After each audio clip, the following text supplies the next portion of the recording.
আসসালামু আলাইকুম। আশা করি সবাই ভালো আছো। আলহামদুলিল্লাহ তোমাদের দোয়া ও ভালোবাসায় আমিও ভালো আছি। সো আমি তোমাদের ব্যাক বেঞ্চার মনির। তো চলে আসলাম আজকের নতুন আরেকটা টপিকস নিয়ে। সো টপিকসটা কি?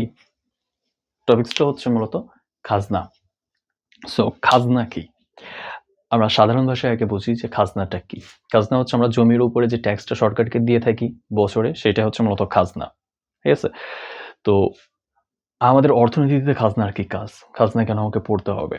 ঠিক আছে? এই খাজনারও বিভিন্ন ধরনের ভাগ আছে। খাজনা কাকে বলে? একেকজন ব্যক্তি একেকভাবে খাজনাকে বলে গেছে। ডেভিড রিকার্ডোর মতো এক ধরনের খাজনা আছে। তারপর হচ্ছে আম আধুনিক ভাষ্যমতে এক ধরনের খাজনা আছে। যেটা আমরা এখানে লিখে রাখছি যে ডেভিড রিকার্ডো এবং আধুনিক ভাষ্যমতে খাজনা। মূলত এই খাজনা এই অধ্যায় থেকে আমাদের এই ২ টা টপিকসের উপর থেকে সৃজনশীল আসে। তো আমরা ওই ২ টা টপিকসে পড়ে যাব। আগে আমরা বেসিকটা জেনে আসি খাজনাটা কি? আচ্ছা, সো খাজনা বলার আগে সিম্পল ভাবে আমরা বলে দিচ্ছি, খাজনাকে নিজের বোঝার সুবিধার্থে আমরা অন্যভাবে মাথায় রাখবো যে খাজনা মানে হচ্ছে লাভ, মুনাফা। ঠিক আছে? বেশি টাকা।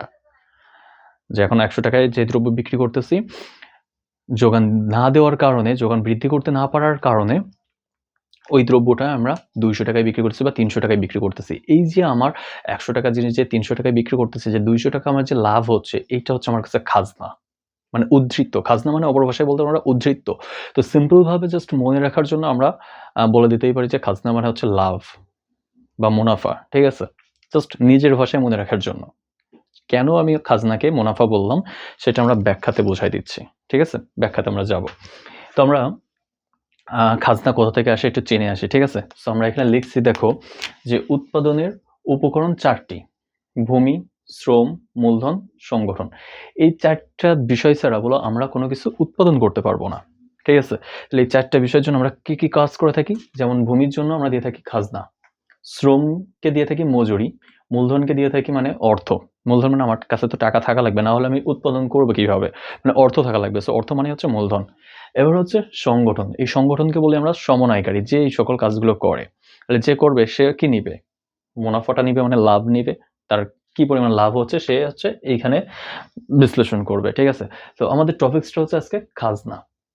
তো আমি এখানে একটা খাজনার সংজ্ঞা লিখে রাখছি। একটু দেখো, খেয়াল করো যে কেন আমি হচ্ছে খাজনাকে উদ্ধৃত্ত বলেছি বা হচ্ছে মুনাফা বলেছি বা লাভটাকে বলেছি কেন? ঠিক আছে? সেটা আমরা এইখানে বুঝাই দিব। ঠিক আছে? তো এখানে দেখো যে খাজনা কাকে বলে? যে অর্থনীতিতে খাজনা বলতে কোনো উপকরণ ব্যবহার বাবদ প্রদত্ত অর্থের সেই অংশকে বোঝায়। কি বলতেছে?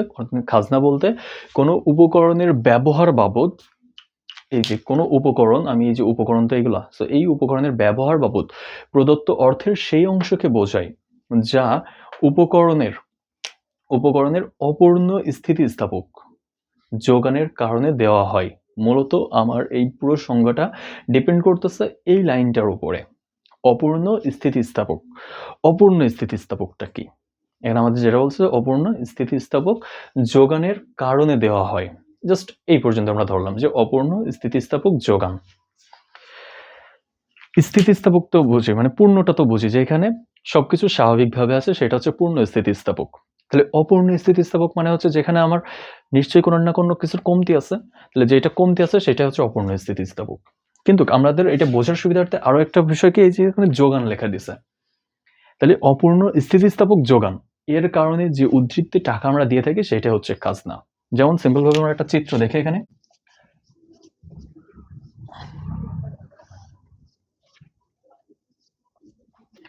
আচ্ছা সিম্পল ভাবে দেখো, এই যে দাম, এখানে আমার এটা হচ্ছে যোগান।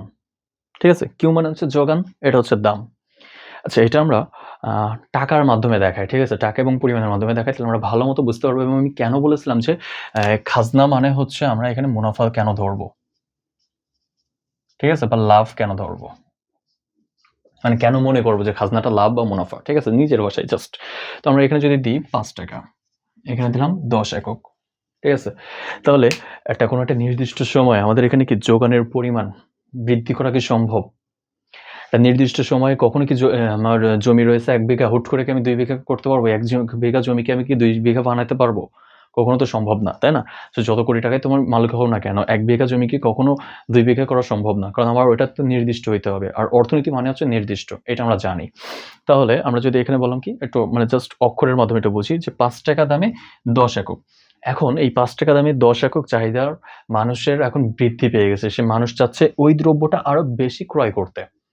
কিন্তু আমার দ্বারা তো সম্ভব না যে এখন এইখানে যোগানের পরিমাণটা বৃদ্ধি করা। তাহলে আমার দ্বারা যেহেতু যোগানের পরিমাণ বৃদ্ধি করা সম্ভব না, একটি কাজ তো সম্ভব। মানুষের চাহিদা দেখে দাম বৃদ্ধি করে দিতে পারি আমি।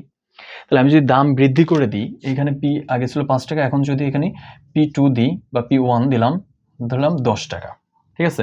কিন্তু এইখানে কি আমার যোগান্তর বৃদ্ধি করা সম্ভব না। এই যোগানেই আমি ১০ এককই আমি এখন আগে বেচতাম ৳৫, এখন বেচতেছি ৳10 চাহিদা বৃদ্ধির কারণে। তাহলে আমার নতুন চাহিদা রেখা হবে এটা।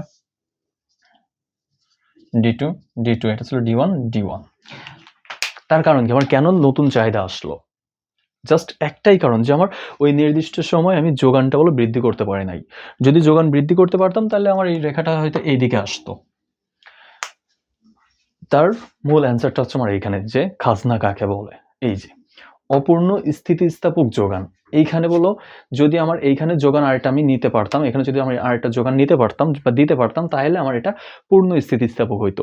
কিন্তু এইখানে আমার সংজ্ঞার ভিতরে বলছে অপূর্ণ স্থিতিস্থাপক। তার মানে হচ্ছে আমার যোগান এই যে অপূর্ণ স্থিতিস্থাপক যোগান। এখানে আমি যোগান আ ওই নির্দিষ্ট সময় হচ্ছে বৃদ্ধি করতে পারবো না। যার জন্য আমি যোগান যেহেতু বৃদ্ধি করতে পারতেছি না তাহলে আমার দাম বৃদ্ধি করে দিলাম।